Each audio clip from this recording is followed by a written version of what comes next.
Entre 2011 y 2017 los valores recobrados al sistema de salud por los tratamientos para la enfermedad de Gaucher han aumentado 241%.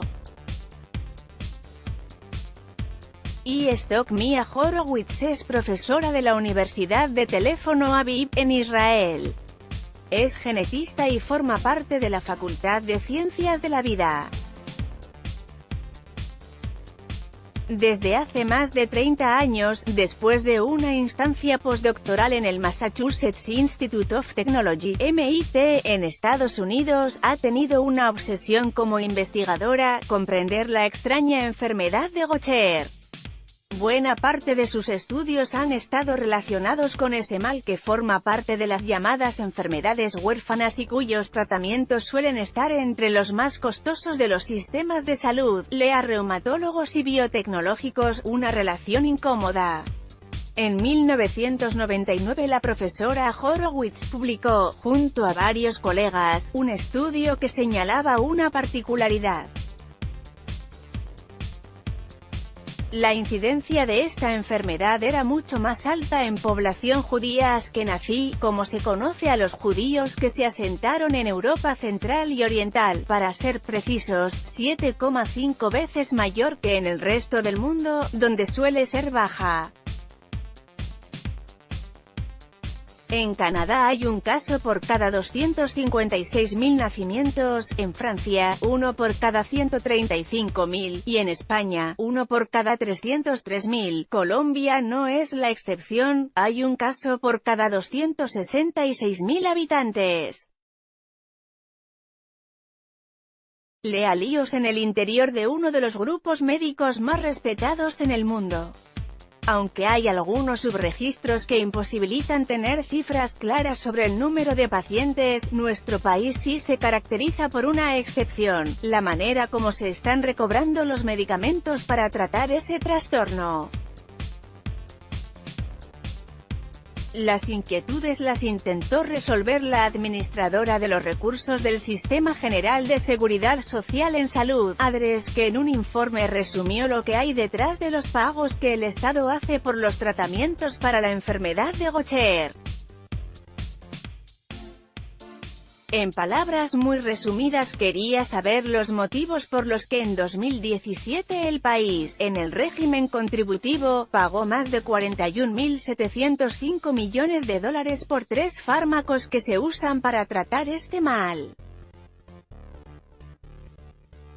Lea: estos son los medicamentos más caros y más vendidos en Colombia. Lo que encontró esta entidad es que algo no anda bien en torno a la comercialización de estos medicamentos que beneficia, según sus cuentas, a unos 135 pacientes. Cada uno de ellos cuesta, en promedio, unos 311 millones de dólares cada año.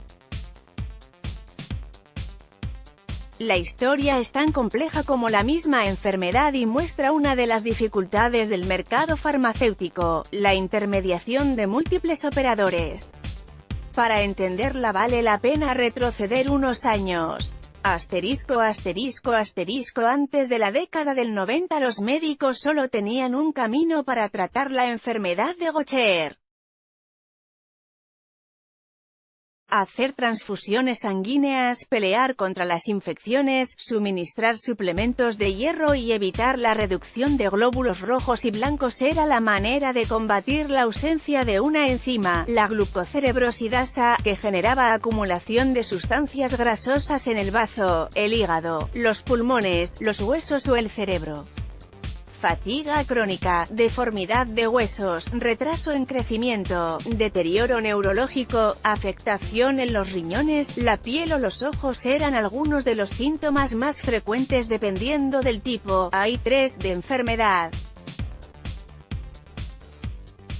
Sin embargo, a principios de esa década, la compañía biotecnológica Genzyme Corporation le presentó al mundo una serie de tratamientos que eran parte de los llamados biotecnológicos. En términos simples, sintetizaron la enzima ausente en los pacientes para luego suministrársela a través de un medicamento y así evitar los efectos de la enfermedad de Gaucher. Hoy, en el país, el INVIMA ha aprobado 4 fármacos de ese grupo: la inmiglucerasa, producido por Gensym; la belaglucerasa alfa, de Shire; el miglustato de la farmacéutica Actelion; y la taliglucerasa alfa, de Pfizer. Lea las normas que la industria farmacéutica quiere que frene el nuevo ministro de Salud. A medida que su acceso se ampliaba, los costos también se dispararon. Entre 2011 y 2017 los valores recobrados al sistema de salud colombiano aumentaron 241%. Pero a la par que eso sucedía, las ganancias de algunos operadores logísticos del mercado también se ensanchaban. El caso que mejor lo ilustra es el de la belaglucerasa alfa, como lo muestra el informe de la ADRES. Entre los más de $8.000 millones que se pagaron para atender a 24 pacientes el año pasado, hay unas cifras que no cuadran. La EPS Sanitas, por ejemplo, fue la que pasó las facturas con los valores más altos por el suministro de los frascos o viales, como se conoce en el argot médico, de belaglucerasa alfa.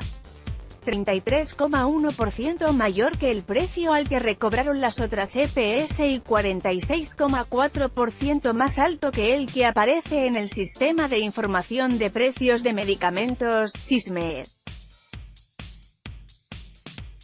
Otro punto les llamó la atención: entre los 7 proveedores que existen de esa medicina en Colombia, unos la estaban cobrando a un precio muy superior. El caso más inquietante era el de Cruz Verde. Sus recobros eran 53,8% más altos que los del proveedor más económico. Comparado con el promedio nacional, incluso, la diferencia bordeaba el 33%.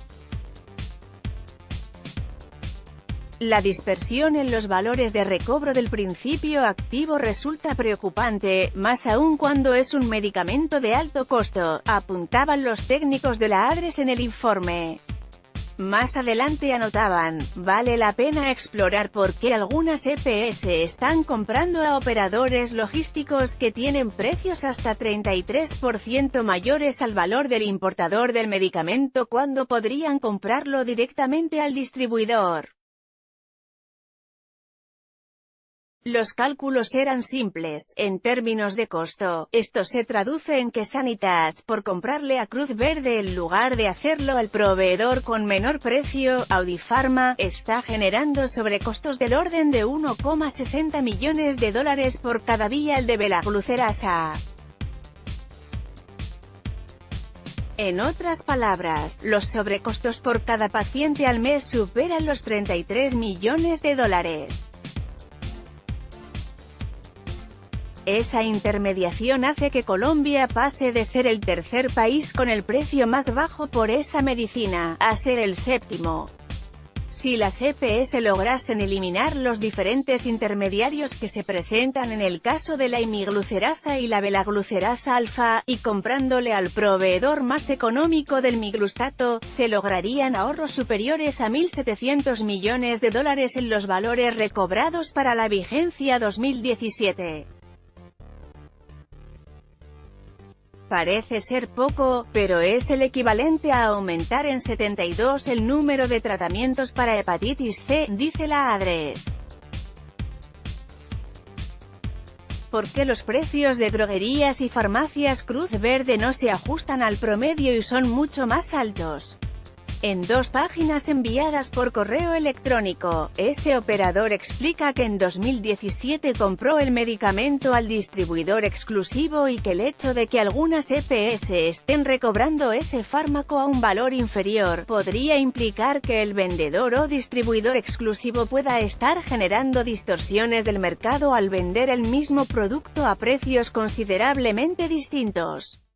A sus ojos el informe de la ADRES tiene inconsistencias. Celebramos que la ADRES esté adelantando este tipo de análisis. Sin embargo, consideramos importante que el mismo incluya toda la cadena de mercado, lo cual considere el precio de venta de los laboratorios o distribuidores exclusivos, advierten. Al preguntarle a Audipharma, el importador exclusivo, los motivos por las diferencias del precios, su respuesta fue concreta: Audipharma vende el medicamento al mismo precio a todos nuestros clientes, EPS, IPS y otros operadores. Cabe aclarar que el precio definen los operadores son discrecionales y ajenos a nuestra responsabilidad. Porque, entonces, una EPSE, como es el caso de Sanitas, decide contratar a un operador que ofrece un medicamento a un costo mucho más alto del que lo vende el distribuidor exclusivo. Pese a la insistencia, la respuesta de esta entidad fue que quien debía responder era Cruz Verde, pues Sanitas pasa a la ADRES la factura tal y como la recibe de Cruz Verde. En medio de este enredo y de tantas contradicciones, lo cierto es que algo no cuadra en esta compleja cadena de intermediarios y que, por diferentes razones, están encareciendo el mercado. La ADRES, que reitera la necesidad de evaluar ese rol, tiene otro buen ejemplo que ilustra las dificultades del mercado: Audipharma, importador de la velaglucerasa alfa y el más económico de los proveedores, está vendiendo a $2.672.380 a Nueva EPS en Cundinamarca, mientras que a Famisanar, en el mismo departamento, le vendió en promedio a $3.106.141, una diferencia del 16,2% entre los dos valores. ¿Por qué? Audipharma insiste en que esa medicina la venden al mismo precio a todos sus clientes.